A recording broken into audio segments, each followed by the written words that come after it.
In 1983, a team of deeply pious scientists conducted a radical experiment in an undisclosed facility. The scientists had theorized that a human without access to any senses or ways to perceive stimuli would be able to perceive the presence of God. They believed that the five senses clouded our awareness of eternity, and without them, a human could actually establish contact with God by thought. An elderly man who claimed to have nothing left to live for was the only test subject to volunteer. To purge him of all his senses, the scientists performed a complex operation in which every sensory nerve connection to the brain was surgically severed. Although the test subject retained full muscular function, he could not see, hear, taste, smell, or feel. With no possible way to communicate or even sense the outside world, he was alone with his thoughts. Scientists monitored him as he spoke aloud about his state of mind in jumbled, slurred sentences that he couldn't even hear. After 4 days, the man claimed to be hearing hushed, unintelligible voices in his head. Assuming it was an onset of psychosis, the scientists paid little attention to the man's concerns. 2 days later, the man cried that he could hear his dead wife speaking with him, and even more, he could communicate back. The scientists were intrigued, but were not convinced until the subject started naming dead relatives of the scientists.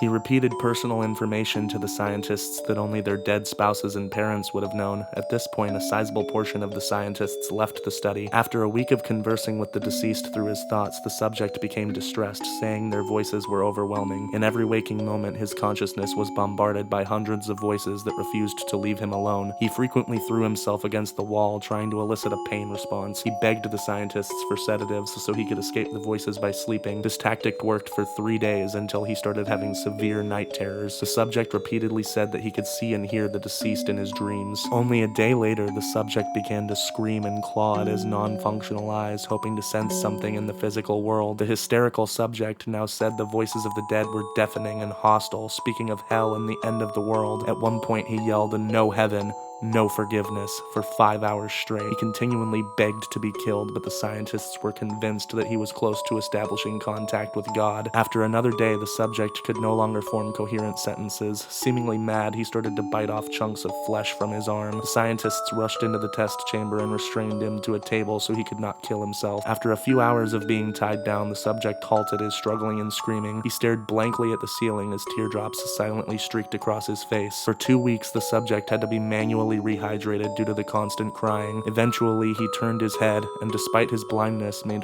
focused eye contact with a scientist for the first time in the study. He whispered, "I have spoken with God, and He has abandoned us," and his vital signs stopped. There was no apparent cause of death.